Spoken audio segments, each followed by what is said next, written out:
want to know which planet was causing your suffering? How about Earth? Hey everyone, Brandflakes here, back with a new Shadowverse 2 video. This video is going to be covering the new Abyss cards for Set 3, Heirs to the Omen. I should probably check if that's the actual name. It's been like 7 videos now. Whatever. I probably won't check it at all. If you want to see the other videos for all the other crafts, they'll be in my channel somewhere. I'll probably make a playlist. Otherwise, I'm doing them one at a time so you can get a break from my voice. And I'm assuming people will want to click on the individual videos more than they want to click at one massive compilation. So maybe I'm wrong. Let me know in the comments if that's a problem or not. But with all that said, we'll go straight into the cards. If there's a relevant neutral card I want to talk about, I'll just tab back to that so you don't have to watch the neutral video for this. But otherwise, everything for Abyss will be self-contained. And if I say something wrong, I'm a force main. So this is just my predictions. And it's always fun to predict if cards are good or not, right? So let's go. The first card we'll talk about is going to be a 2-mana 2/2 Spirited Gravekeeper. If you play this as a 7-mana card instead of a 2-mana card, you will reanimate a 5 cost and a 3 cost. I think in Constructed, this will be a 3 out of 5, and in Take 2, this will... Hot take, I think in Take 2, this will be a 5 out of 5. As a shorthand for my tiers, if it's below a 4 out of 5, it's not good enough to be played in a current meta Constructed deck. So I think there are rogue decks that could make use of this 2-drop, aka 7-drop, because let's be honest, the main power for this is the 7-drop version. The issue with Abyss is that there's not actually many... Actually, let me go to this tab really quickly so I can see if there's any good 5-drops for Abyss. But the issue with Abyss is that they don't actually have many, if any, good 5-drops, now that I'm thinking about it. So reanimating a 5-drop for Abyss is like kind of whatever. Like, these are all cards that don't have auxiliary effects. These are all just like vanilla cards after they're played. Like Congregant of Entwining only has Rush if you activate the mode, so we'll cover that one over there. So it's only going to take 2 because it summons a lot of bodies, but it's not summoning zombie. It is summoning zombie if you have a 3-mana, but if it's Take 2, you probably have other 3-mana cost cards. So I guess in Take 2, it's more like a 4 out of 5 because it's a silver rarity, so you might have a lot of it. Worst comes to worst, Take 2, it's a 2-mana 2/2, but it's bad in Constructed because, again, the 5-drops for Abyss are pretty bad. So it's like an interesting card. It might scale up more the more cards we get in the future sets, but just as is, it's not that great. It's pretty scary. It's a pretty cute card, but it's not that great. The next card we're going over is going to be a 2-mana 2/2 Sham-Nacha. Her fanfare is that she reduces the faith of her faith activation by 10, and then the faith gains the effect that you increase the numbers of modes you can select by 1. And then her super evolve is that she destroys an enemy follower, and then you gain that enemy follower into your hand. So faith is a new mechanic. It is essentially described as a crest. And this crest is a quest. So you've now gained a quest for having this card in your deck. Now this quest is selecting a mode 10 times. So you have to have 10 faith before the fanfare of this girl does anything. Otherwise, you're playing her as a vanilla 2-drop that has like a filled out-esque effect, but instead of... I mean, it's like a filled out effect, but you have to super evo it and you gain the copy to your hand. So I think this card in Constructed is a 4 out of 5, but in Take 2, I think it's like a 4.5 out of 5. Now, the Mode Abyss package that I'll try to talk about briefly here. I think Mode Abyss, like as a isolated package, is actually not that good, but the Mode Abyss cards themselves, some of them are overtuned enough to the point where you are allowed to play like 1 or 2 Sham-Nacha cards to indulge in the high roll of playing all of your overpowered Mode Abyss cards into Sham-Nacha to activate the Faith, into more Mode Abyss cards to end the game. So that is a thing you can do, and that will break some backs. The issue is that Sham-Nacha by herself, like hitting 10 mode with mediocre mode cards is not good in my opinion.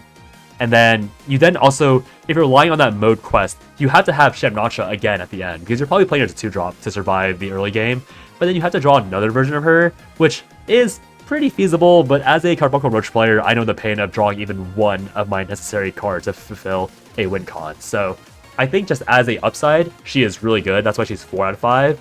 But as like a main condition, she's not great. Like if you treated her as your win con, I'd say she's a 3.5 out of 5. But if you treat her as a accessory to winning harder, or like to winning games that might be difficult, she becomes a 4 to 4.5. So that's why I think she's really, really good and constructed as like an accessory. And then in Take 2, the Super Evolve effect is just really good for getting extreme value in Take 2. Especially if you're like chopping something like Amalia, which actually I guess isn't that good, because if you chop Amalia, there's still 3/3/2s you have to deal with, which maybe is okay because she's a 2-mana card, so you can play like Sham-Nacha into the other cards you have to clear, and then you have your own Amalia to break your enemy swords back on the turn after. So yeah, there's a lot of things you can do with this card that are good at Take 2, but aren't as good conceptually and constructed.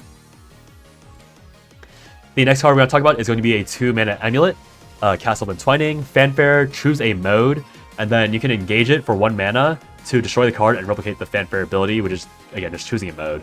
So this card is basically a 2 mana, draw 1, spend another mana, draw another one, or buff an allied follower. So the main use case for this card is going to be drawing cards. So it's essentially a Seraphic Tidings that you can play a turn earlier. So in that case, it's just like a power creep Seraphic Tidings, because you fulfill the mode quest, and you also get to play it a little sooner than you would be able to play Seraphic Tidings.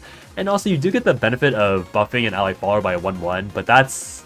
I doubt you're clicking that very often, unless you're like going for lethal on the engage value. So the upside of this is that you can let this sit for a while to see if you need the +1/+1 to get a better trade, or you can use it for a draw. So I think in Constructed, 3.5 out of 5. Again, below 4 means it's not playable in any current meta decks, but you do play as in Modibus, so maybe Modibus is good enough. If Modibus is good, this is a 4.5 out of 5, but if Modibus is bad, like pure Modibus, if that makes sense. Like Modibus where you're aiming only for mode cards, because I think mid-range / Control Abyss with the good mode cards will be more popular and stronger than pure Modibus, is my clarification.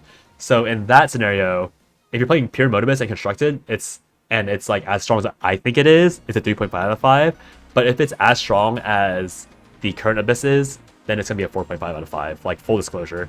In Take 2, I think this will probably be like a 4.0 out of 5, because it is a lot of card draw. It is playable, more flexible in ways that you would want in Take 2, and being able to buff a minion into surviving a trade is a lot more relevant in Take 2 than it is in Constructed. So way better card in Take 2, just base value, and could be very good if Modibus itself is so overpowered that it just is stronger than regular mid-range or Control Abyss. The next card is going to be a 3-mana 1/1 Devotee of Entwining. Fanfare, select a mode, and when you evolve, you can select the mode again. The mode is going to be deal 1 to all enemy followers, or give the follower +2/+2.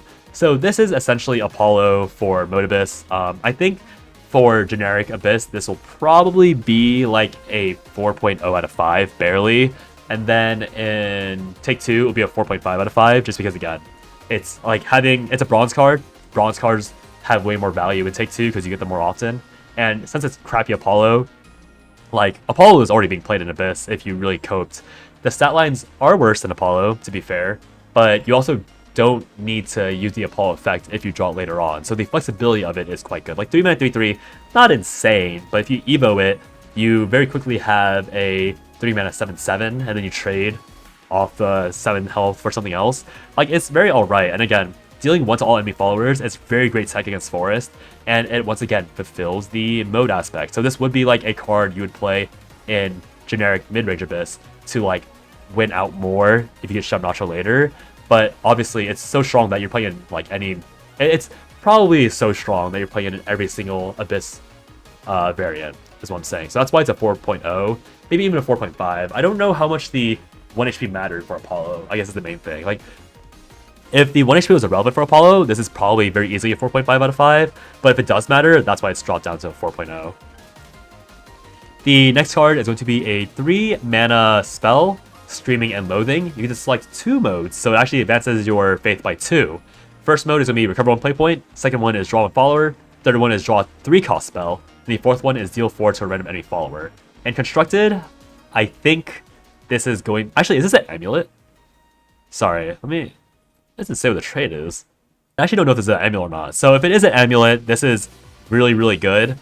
But if it's not an amulet, then I think it's a little worse. So if it's an amulet, I must say this is a 4.0 out of 5. And if it's not an amulet, like this spell you have to activate, then it's a 3.5 out of 5 and Constructed. And then in Take 2, I think this is like a easy 4.5 regardless. Actually, it's gold, so maybe it's competing with a better card too much. So yeah, whatever. So the reason why it matters if this is an amulet or not is because if you can prep this as an amulet, like if you're not required to play this immediately, then the recover 1 play point is really efficient later on. In fact, just because of the recover 1 play point, I'm just gonna assume it's an amulet. So you can play this again as like a version of Seraphic Tidings. The reason why it's better than Seraphic Tidings is again because it advances your mode quest. So again, with mode Abyss, I don't think this is good enough to be played in mid-range / control Abyss because it is very slow.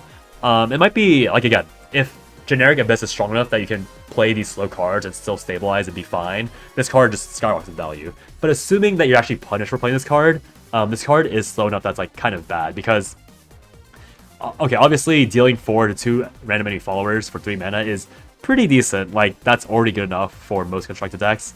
And then cycling, or rather tutoring specific cards is also really good. But the most important part is the recoverable play point. If you play this on turn 3, or let's say you play this on like turn 5, that means on turn 6, you can actually cheese out an early Cerberus if you have if you're going second, even earlier by a turn, because you have the extra play points. So this means that there are a lot of scenarios where you might be missing out on lethal that you now just have lethal because you have the extra play point activation. So it all depends on the speed of the meta. If the meta is slow enough that you can play Screaming and Loathing and not be punished, this is an easy 5 out of 5. But if it's a little fast and you're actually punished for playing this, like Abyss doesn't have enough healing stabilized, Abyss doesn't have enough board control stabilized, like you still die on turn 9 to like random burst. Like if all those are still true, oh no, you have to die on turn 8, because if you actually play this before turn 9, being able to play this on like turn 10 with Cerberus and like have +2 play points is insane. So yeah, I'll amend my rating to like 4.5 for constructed, almost no matter what, because the play point combo is almost too good to pass up for an amulet. And then worst comes to worst, it's a board clear if you're behind, which solves the entire argument I'm having about it being too slow. Because if it's too slow, you just clear the board. Deal 8 for 3 is really insane. Like, this is actually really strong for a mode selection. And then you also have the Seraphic Tidings, worst comes to worst. So this card is just strong, no matter what. So 4.5, just because it's not like a insanely, like, it's not super overpowered, but it's a 4.5 because it's like just flexible enough that even if the meta is too fast for the super high roll, it still has a good anti-low roll option. So maybe it is 5 out of 5 with that coping. The next card is going to be a 4-mana 4/4 Supplicant of Entwining, another fanfare mode. You can either deal 3 to a random enemy follower, or you can restore 2 HP, and if you evolve, you replicate the effect once again. So I think in constructed, this is a 3.5 out of 5 because the effect isn't actually that good. We have other minions that like can execute other followers for like immediately that aren't really played, and this is a random version of that. And like Dragon Slayer and Dragon, or is it Haven? Whatever Dragon Slayer or like those other banished cards are on 4, like those already exist and those aren't being played. So this is a worse version of that, besides the fact that's mode. So again, it comes down to the fact of whether or not pure mode is strong enough. If pure mode is strong enough, 4 out of 5. If it's not strong enough, like 3.5 to 3. I think in Take 2, again, a silver, you might not be able to get better cards in this in Take 2, so maybe in Take 2 like a 4.0 out of 5 because it is decent, like a 4-mana 4/4, deal 3 to enemy follower. Like if you can trade that without Evo, it's pretty good, but it's not like super amazing. So very mediocre if a Modibus isn't as overpowered as it seems. Next card is going to be a 4-mana spell. It's going to be a deal 2 to 2 random enemy followers, and then deal 2 to the enemy leader. I think this is an interesting burn spell. I think you might play this for Agrobus. So I think for Agrobus, just because of Agrobus, it might be like a 3 out of 5, but it's not amazing by any means.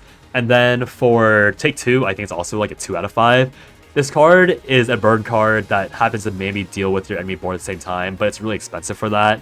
If you're playing Agrobus, you'd much rather just like play charge minions or like storm minions that go straight to the face and also deals those damages. So it's like okay in Take 2 for some reach, but it's not really that good. But there may be some aggro lists that we don't see yet that make really good use of this, that make this even better. So we'll have to see where it goes. Oh, now we're on to the really broken Modibus cards. So this is a 5-mana 4/4 Congregant of Entwining, fanfare, choose a mode. The first mode is going to be summon another copy of Congregant of Entwining and give this and that rush. The second mode is summon another copy, not the exact copy to be fair, but a copy, and give that and this ward. And then third mode is going to be give all allied copies +2/+2. And the super evo is that you can replicate the fanfare effect again, so you get to choose one of the modes again. So this card is egregious because, I mean, to be fair, like it's like who really cares about this type of power creep, in all honesty. But you have to keep in mind that this is a direct power creep of an existing card. And that existing card is going to be Mecha Cavalier. So if you look at Mecha Cavalier, you'll notice that this card also has a ward effect, but you have to evolve it to generate 2 copies. This card just comes with it. And obviously, like, you can say, oh, but when you evolve, it's a 6/6, you can evolve this too. Like, it doesn't matter that you can evolve it. And even the Super Evo, like, it's again, like, when you Super Evo Mecha Cavalier, summon 2. Oh, but this card, if you Super Evo it, you still summon 2. Like, what's the difference? The issue is that this card is even more flexible than Mecha Cavalier.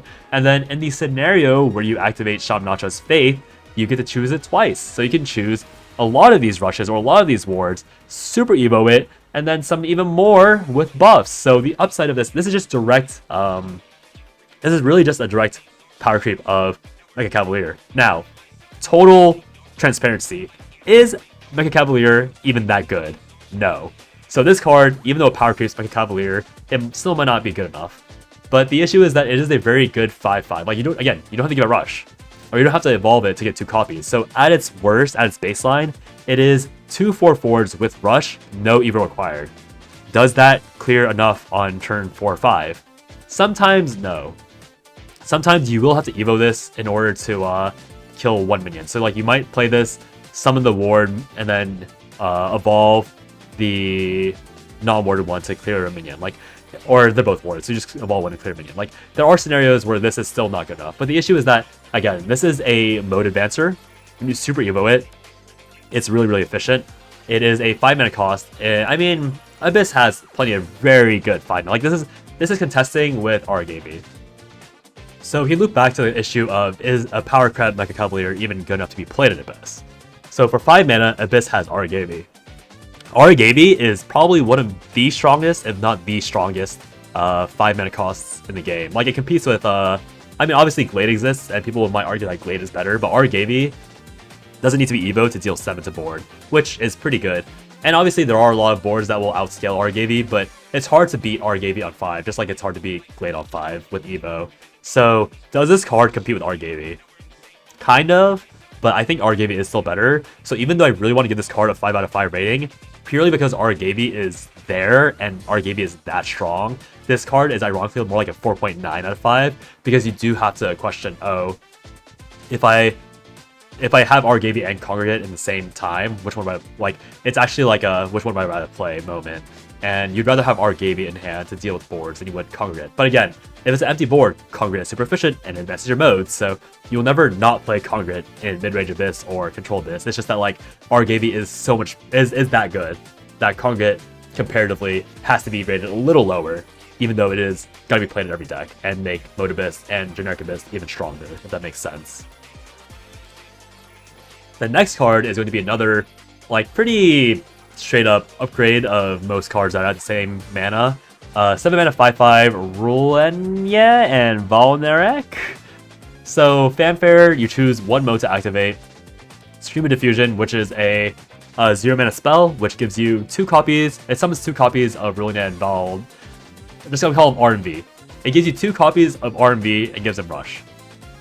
The other one is going to be Wings of Desire, which lets you select a specific RMV and give them Storm.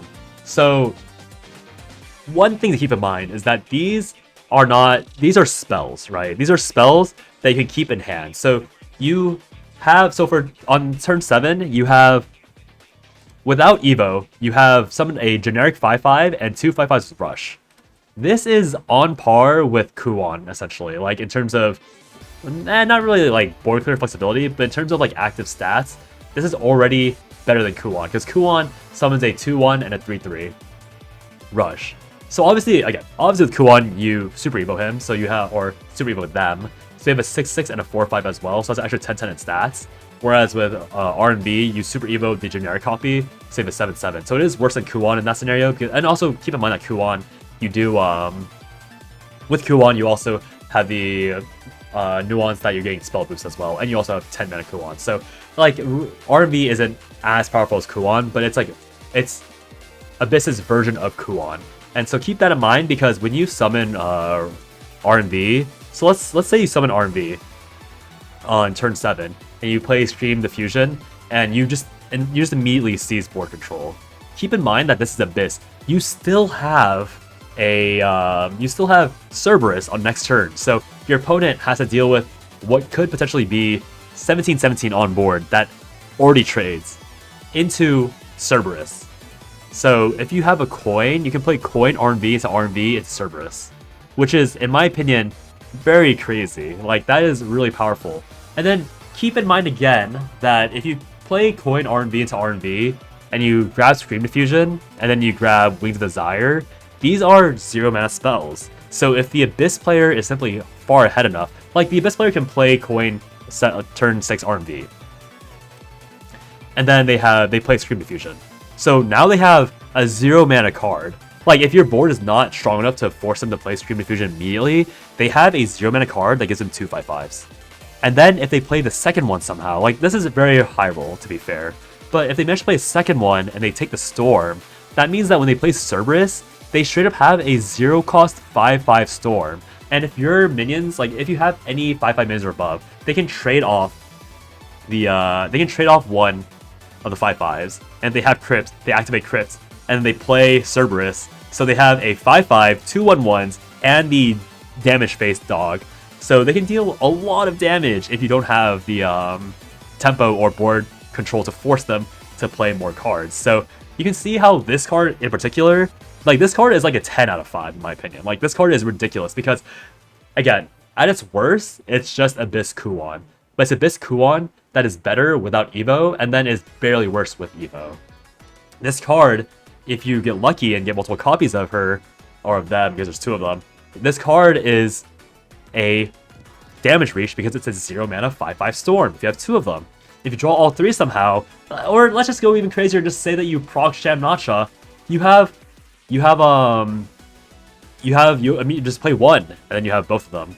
Which, I mean, okay, that's not even that big of an upside if we're being honest. Like, you play Sham-Nacha into Rulenye RMV and you get both. Like, that means the next turn you'll get the kill, whatever.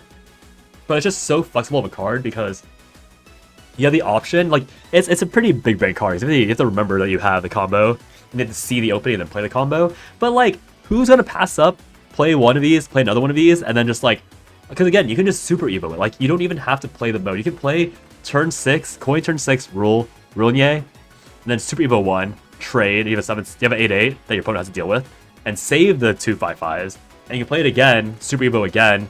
Like, you don't even have to super evo Cerberus to get the +2/+2 on all minions, right? So you can play 2 of these, super evo them, and be greedy, which of course can backfire. Like, no, I'm not gonna say that it won't backfire, but if you play 2 of these and then you have a 5/5 with Rush, 5/5 with Storm, and Cerberus dogs, and maybe a Crypt if you're lucky, like, you got to play that early. Like, it's a lot more options for Abyss that they didn't have before, and it's just objectively way stronger because of these options than it was last set. And I don't know if there's gonna be many Abyss copers that watch this, but Abyss was tier 0 last set. Like, Abyss was on par with Forest in tournament play, and was better in ladder because it wasn't randomly countered by Haven. So keep that in mind going to this next set, where we've gone through a lot of like, if you watch the rest of the videos, I guess, like, chronologically in my time, I haven't covered Sword, but Abyss is like the only set where every card is objectively just super broken. Actually, I did cover Sword earlier. So yeah, Sword and Abyss are the 2 decks that have, like, that, well, Sword has, like, a different archetype that you have to tech into, but Abyss just straight up has strong cards you can play to add into its currently good archetypes. So I think Abyss is, like, the very clear winner. And it's, I guess, like, kind of fine because, like, oh, set 1 Abyss is so bad, but, like, set 2 Abyss is, like, top 4 decks easily, which is insane considering that it was being matched up with Sword and Rune. And then in tournament play, it was top 4, but in ladder, it would have been top 3 easily. So, like, yeah, Abyss is just obvious. I think Abyss is pretty clearly top 1 winner, but we'll cover that in a different video. And obviously that is probably something I shouldn't put into this video, but I was just thinking about it because it's pretty insane. And the last card is going to be the 8 mana 4/6 Fanfare. Select 2 enemy followers, destroy them, deal 4 to your leader. Comes with Storm. This card is kind of like a crappy Odin because you're destroying the enemy wards, and it's a 4 damage ward destroyer. Of course, the issue is that it deals 4 to your leader, but I think people that are, like, memeing or, like, upset about the deal 4 to yourself are forgetting the fact that you're supposed to use it as a finisher. again, not a great finisher. Like, this is a 4 mana, like, this is 4 damage. So 7 damage with Evo. That is pretty bad. But in stuff like Take 2, this could be really good because in Take 2, it is very common for you to have your opponents at like 4 lower HP and just not have enough to kill them, especially with Abyss. But this card gives you that reach. And of course, you might have the problem of not having 4 HP to absorb to like survive, in which case, like, obviously this card sucks, but this is like a, I say like a 3 out of 5, and a 3 out of 5 for Constructed Abyss, because maybe aggro can use this as a 1-of to like cheese out some wins against wards. And then in Take 2, I think it's like a 3.5 out of 5, because it will win you some games in Take 2 just randomly, because you just need that extra damage to hit the face. And of course, Abyss now does have some buffs that exist through amulets, so this card is a little stronger for that as well. So don't underestimate this card that much. Like, again, deal 4 to yourself sucks, but you're supposed to be finishing with this card, not like the game's supposed to end when you play it. So yeah, it's alright. Yeah, that'll be this video. I spent a bit longer in R&B than I should have, but she is probably the best card released in the set, so that's why I did that. See you guys in the next one.